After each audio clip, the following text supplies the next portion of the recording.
squirrels. Candy in my pocket. Oh, Lord, let's don't get one of those in my mouth, then I won't be able to read. I'm a little earlier than before. All right, back to whatever. You see the title. Tilly and Prue sang as they stepped to and fro, drawing out the smoothly twisted threads to the musical hum of the great spinning wheels. The little girls chattered like magpies over their dolls and the new bedspread they were planning to make, all white dimity stars on a blue calico ground as a Christmas present to Ma. The boys roared at F's jokes and had rough and tumble games over Bo's, who didn't mind them in the least, and so the afternoon wore pleasantly away. At sunset, the boys went out to feed the cattle, bring in heaps of wood, and lock up for the night, as the lonely farmhouse seldom had visitors after dark. The girls got the simple supper of brown bread and milk, baked apples, and a donut all round as a treat. Then they sat before the fire, the sisters knitting, the brothers with books or games, for Eth loved reading, and Saul and Seth never failed to play a few games of Morris with barleycorns. Games of Morris. Don't know what a lot of this stuff is. On the little board they had themselves at one corner of the dresser. "Read out a piece," said Tilly from Mother's chair, where she sat in state, finishing off the 6th woolen sock she had knit that month. "It's the old history book, but here's a bit you may like."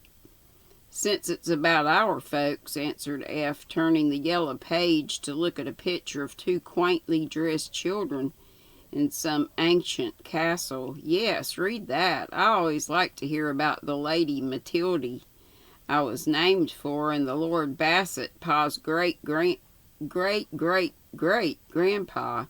He's only a farmer now, but it's nice to know we were somebody 200 or 300 years ago," said Tilly, bridling and tossing her curly head as she fancied the Lady Matilda might have done.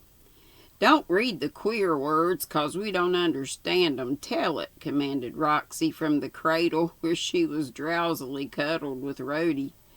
"Well, a long time ago, when Charles the First was in prison, Lord Bassett was a true friend to him," began F, plunging into a story without delay. "The Lord had some papers that would have hung a lot of people if the king's enemies got hold of 'em. So when he heard one day, all of a sudden, that soldiers were at the castle gate to carry him off, he had just time to call his girl to him and say, 'I may be going to my death, but I won't betray my master. There's no time to burn the papers, and I cannot take them with me. They are hidden in the old leathern chair where I sit. No one knows this but you, and you must guard them till I come or send you a safe messenger to take them away. Promise me to be brave and silent, and I can go without fear.' You see, he wasn't afraid to die, but he was to seem a traitor. Lady Matilde promised solemnly, and the words were hardly out of her mouth when the men came in and her father was carried away a prisoner and sent off to the Tower. But she didn't cry. She just called her brother and sat down in that chair with her head leaning back on those papers like a queen, and waited while the soldiers hunted the house over for 'em. Wasn't that a smart girl?" cried Tilly, beaming with pride, for she was named for this ancestress and knew the story by heart. "I reckon she was scared, though, when the men came swearing in and asked her if she knew anything about it. The boy did his part then, for he didn't know, and fired up and stood before his sister, and he says he, as bold as a lion, 'If my lord had told us where the papers be, we would die before we would betray him, but we are children and know nothing, and it's cowardly of you to try to fight us with oaths and drawn swords.' As Eth quoted from the book, Seth planted himself before Tilly with the long poker in his hand, saying as he flourished it valiantly, "Why didn't the boy take his father's sword and lay about him? I would if anyone was to Tilly." Harsh. "You ban him. He was only a bit of a boy and couldn't do anything. Sit down and hear the rest of it," commanded Tilly with a pat on the yellow head and a private resolve that Seth should have the largest piece of pie at dinner next day as reward for his chivalry. Well, the men went off after turning the castle out of the window. after turning the castle. The men went off after turning the castle out of window, but they said they should come again. So faithful Matilda was full of trouble and hardly dared to leave the room where the chair stood. All day she sat there, and at night her sleep was so full of fear about it that she often got up and went to see that all was safe. The servants thought the fright had hurt her wits and let her be, but Rupert, the boy, stood by her and never was afraid of her queer ways. She was a pious maid, the book says, and often spent the long evenings reading the Bible with her brother by her, all alone in the great room with no one to help her bear her secret, and no good news of her father. At last word came that the king was dead and his friends banished out of England. Then the poor children were in a sad plight, for they had no mother, and the servants all ran away, leaving only one faithful old man to help them. "But the father did come?" cried Roxy eagerly. "You'll see," continued F, half telling, half reading. Matilda was sure he would, so she sat on in the big chair, guarding the papers, and no one come get her away till one day a man came with her father's ring and told her to give up the secret. She knew the ring, but would not tell until she had asked many questions, so as to be very sure, and while the man answered all about her father and the king, she looked at him sharply. Then she stood up and said in a tremble, for there was something strange about the man, "Sir, I doubt you in spite of the ring, and I will not answer till you pull off the false beard you wear, that I may see your face and know if you are my father's friend or foe." Off came the disguise, and Matilda found it was my lord himself, come to take them, their dad,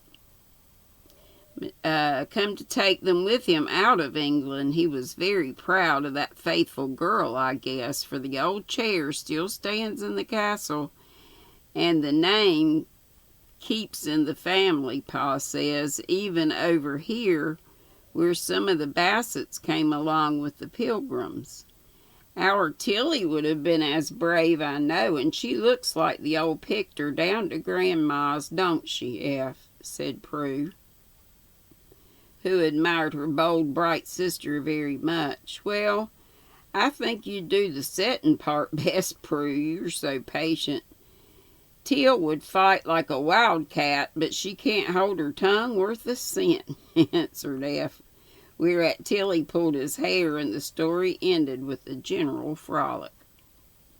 When the moon-faced clock behind the door struck 9, Tilly tucked up the children under the extra comfortables, and having kissed them all around as mother did, crept into her own nest, never minding the little drifts of snow that sifted in upon her coverlet between the shingles of the roof, nor the storm that raged without. As if he felt the need of unusual vigilance, old Bose lay down on the mat before the door, and Pussy had the warm hearth all to herself. If any late wanderer had looked in at midnight, he would have seen the fire blazing up again, and in the cheerful glow the old cat blinking her yellow eyes, as she sat bolt upright beside the spinning wheel like some sort of household goblin, guarding the children while they slept. When they woke, like early birds, it still snowed, but up the little Bassets jumped. broke the ice in their jugs, and went down with cheeks glowing like winter apples after a brisk scrub and scramble into their clothes. Lord, I bet they were freezing. F was off to the barn, and Tilly soon had a great kettle of mush ready, which, with milk warm from the cows, made a wholesome breakfast for the 7 hearty children. "Now about dinner," said the young housekeeper as the pewter spoons stopped clattering and the earthen bowls stood empty. "Ma said have what we liked, but she didn't expect us to have a real Thanksgiving dinner because she won't be here to cook it, and we don't know how," began Prue doubtfully.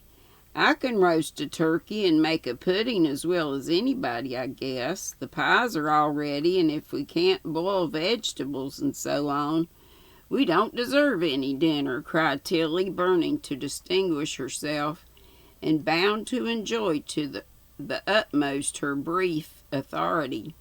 "Yes, yes," cried all the boys. "Let's have a dinner anyway. Ma won't care, and the good victuals will spoil if they ain't eaten right up. Pa's coming tonight, so we won't have dinner till late. That will be real genteel and give us plenty of time," added Tilly, suddenly realizing the novelty of the task she had undertaken.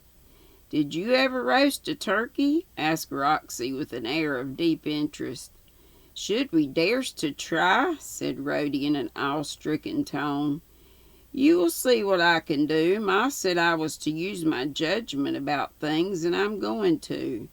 All you children have got to do is keep out of the way and let Prue and me work.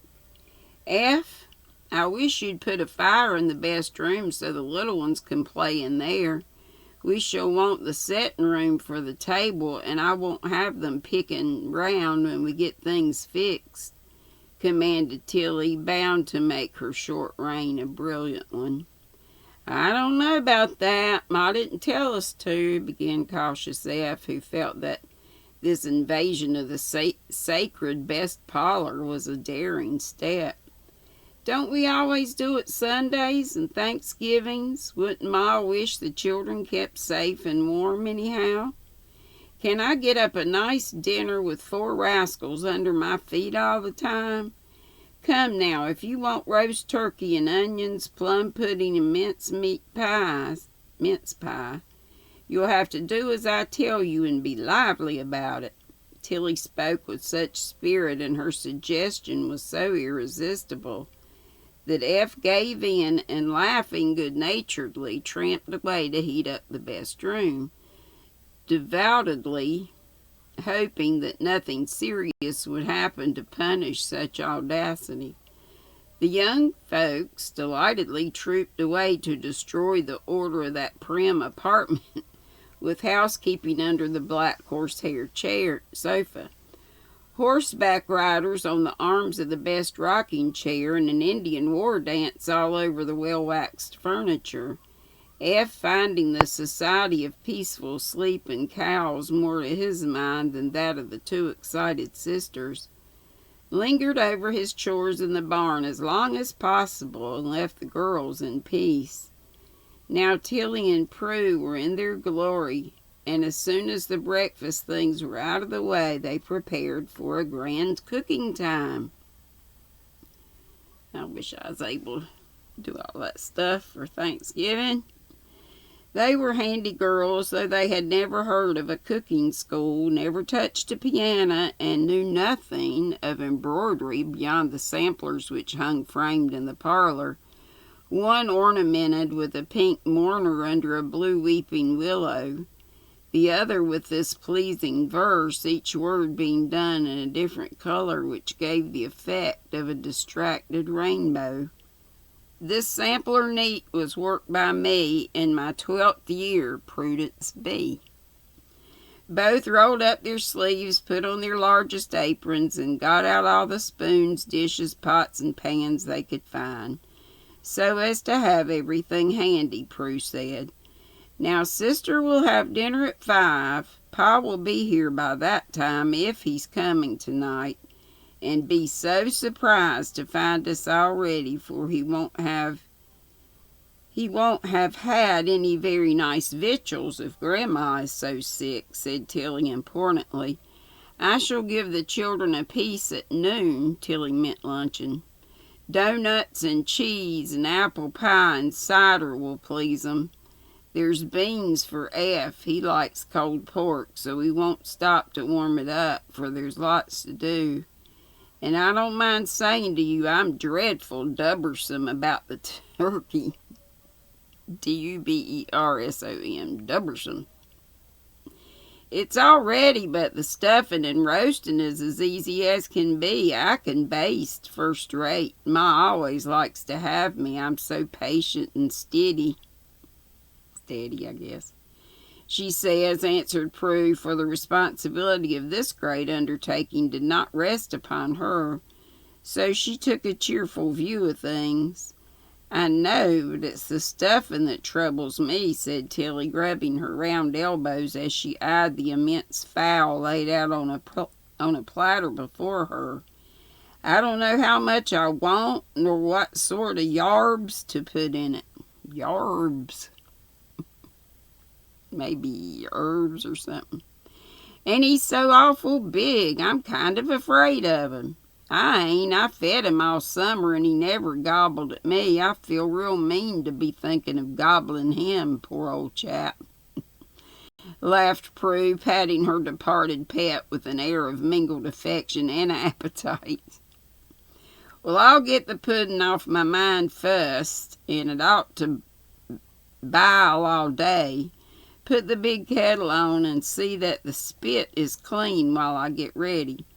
Prue obligingly tugged away at the crane with its black hooks, from which hung the iron tea kettle and three-legged pot, and then she settled the long spit in the grooves made for it in the tall andirons, and put the dripping pan underneath, for in those days meat was roasted as it should be, not baked in ovens. Meantime, Tilly attacked the plum pudding. She felt pretty sure of coming out right here, for she had seen her mother do it so many times. It looked very easy. So in went suet and fruit, all sorts of spice, to be sure she got the right ones, and brandy instead of wine, but she forgot both sugar and salt. Yuck. And tied it in a cloth so tightly that it had no room to swell, so it would come out as heavy as lead. As hard as a cannonball if the bag did not burst and spoil it all. Happily unconscious of these mistakes, Tilly popped it into the pot.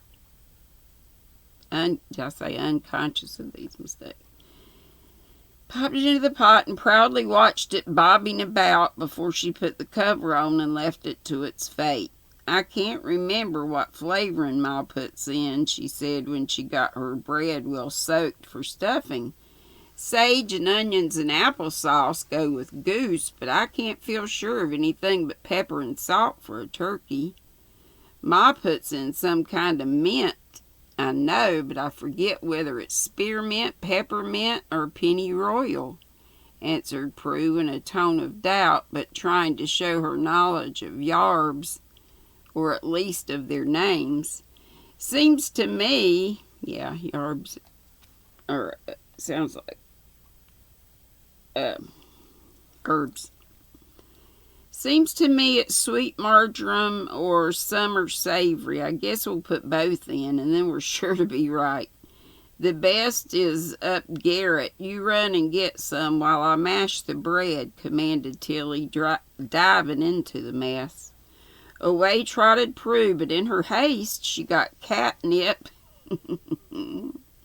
and wormwood, for the garret was darkish, and Prue's little nose was so full of the smell of the onions she'd been peeling that everything smelt of them.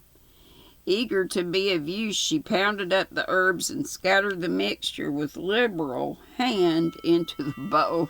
Lord.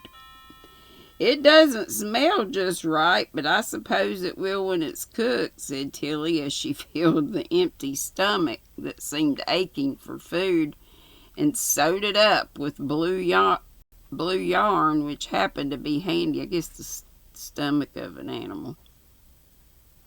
Of the turkey, right? Yeah, of the turkey. She forgot to tie down his legs and wings, but she set him by till his hour came, well satisfied with her work. Shall we roast the little pig too? I think he'd look nice with a necklace of sausages as Ma fixed him at Christmas, said Prue, or asked Prue, elated with their success. I couldn't do it. I loved that little pig and cried when he was killed. I should feel as if I was roasting the baby, answered Tilly, glancing toward the buttery where Piggy hung. Looked so pink and pretty it certainly did seem cruel to eat him. It took a long time to get all the vegetables ready, for as the cellar was full, the girls thought they would have every sort. F helped, and by noon I was ready for cooking, and the cranberry sauce, a good deal scorched, was cooking in the lean-to. Luncheon was a lively meal, and doughnuts and cheese vanished in such quantities that Tilly feared no one would have an appetite for her sumptuous dinner. The boys assured her they would be starving by 5 o'clock, and Saul mourned bitterly over the little pig that was not to be served up.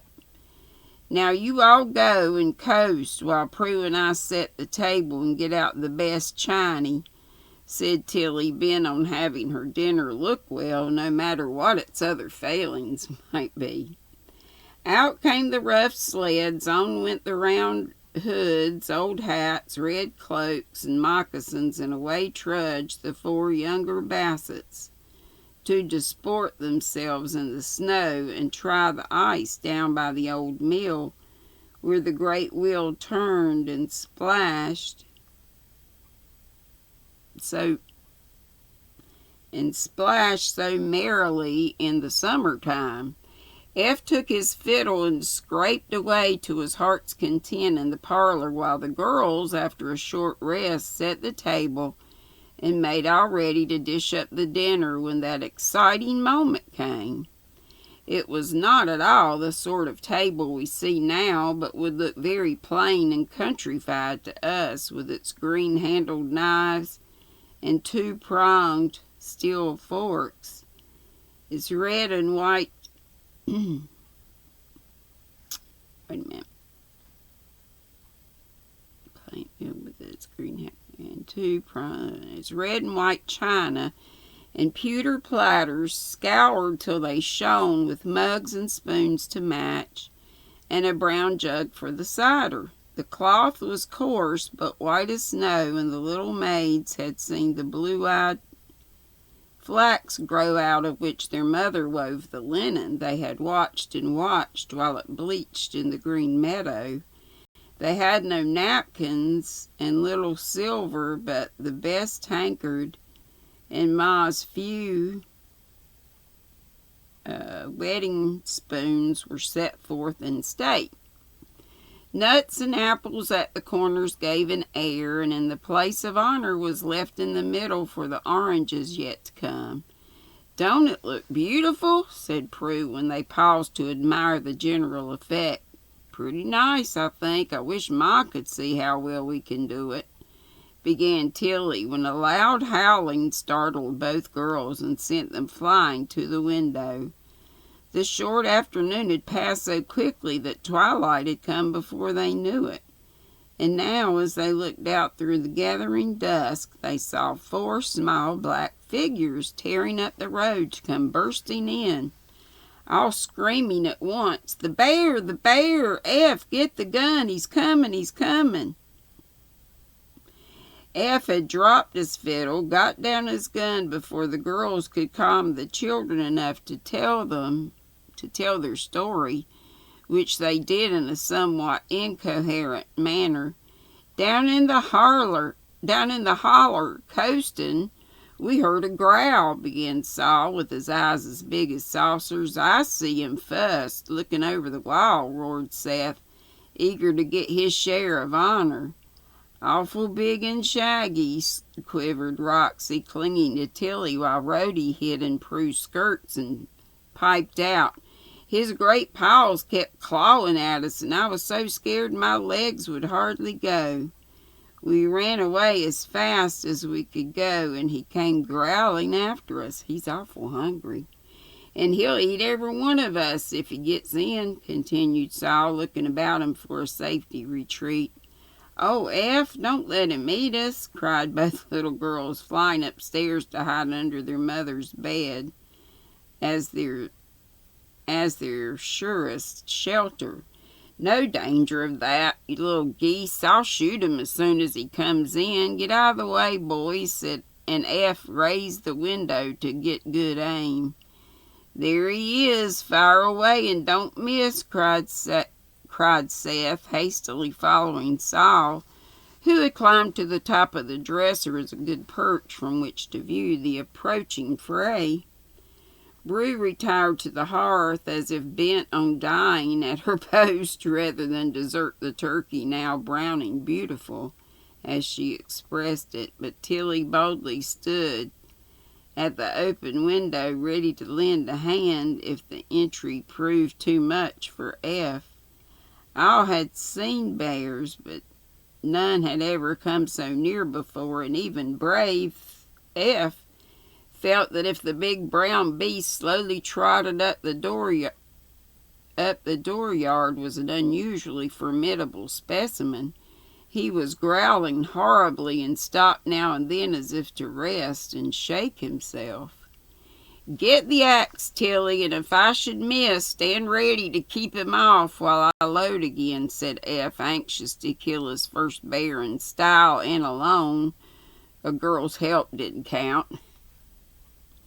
Tilly flew for the axe and was at her brother's side by the time the bear was near enough to be dangerous. He stood on his hind legs and seemed to sniff with relish the savory odors that poured out of the window. "Fire, Eph!" cried Tilly firmly. "Wait till he rears again. I'll get a better shot then," answered the boy, while Prue covered her ears to shut out the bang, and the small boys cheered from their dusty refuge among the pumpkins. But a very singular thing happened next, and all who saw it stood amazed, for suddenly Tilly threw down the axe, flung open the door, and ran straight into the arms of the bear. It's her daddy, probably, right?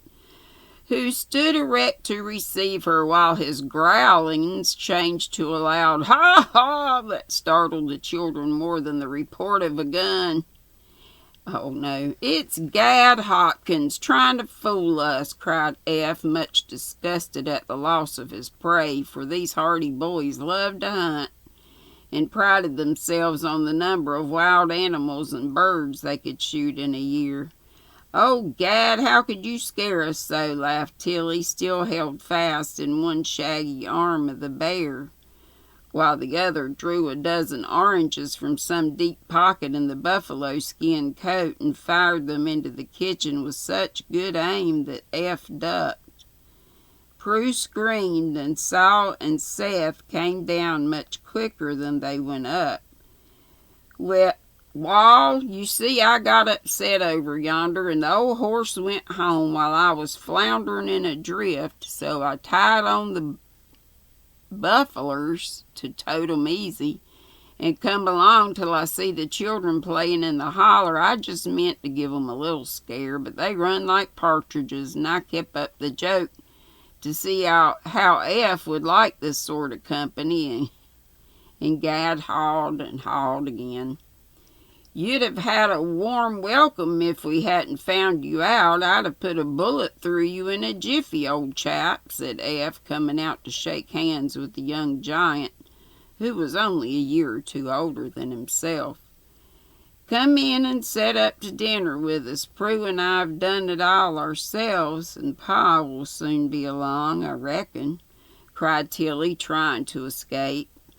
"Couldn't no ways. My folks will think I'm dead if I don't get along home, since the horse and sleigh have gone ahead empty. I've done my errand, and had my joke. Now I want my pay, Tilly," and Gad took a hearty kiss from the rosy cheeks of his little sweetheart, as he called her. His own cheeks tingled with the smart slap she gave him as she ran away, calling out that she hated bears and would bring her axe next time.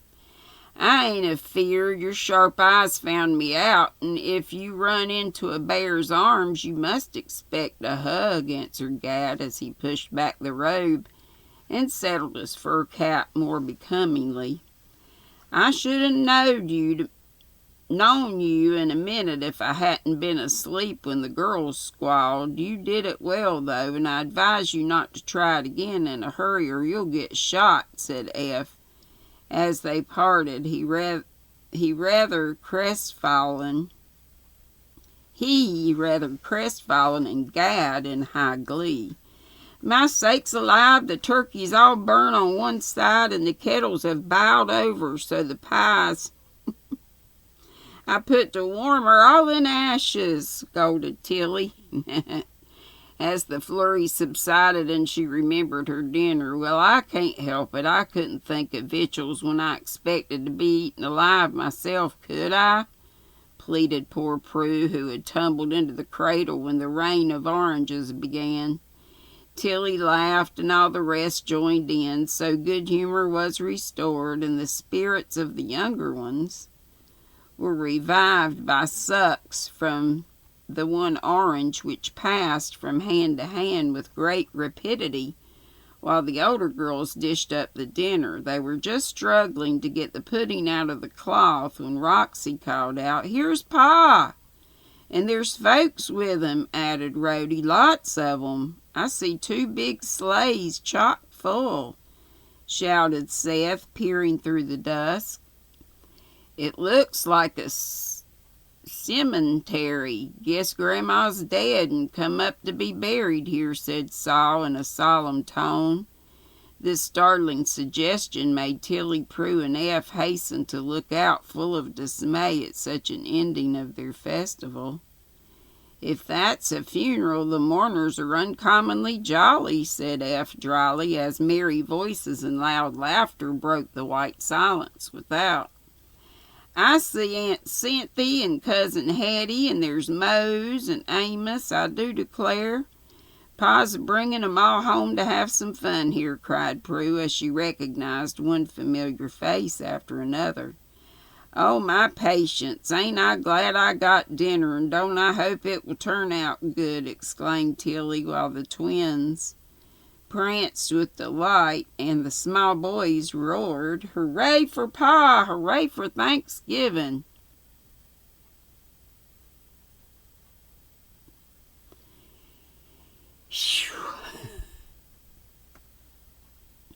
There's just a little bit more, but I'm wore out. But it's good, isn't it? So I'll finish this tomorrow, and we'll get started on the next story after it, which is by Harriet Beecher Stowe, I do believe. Be sweet, don't be ugly. Love y'all. Bye-bye.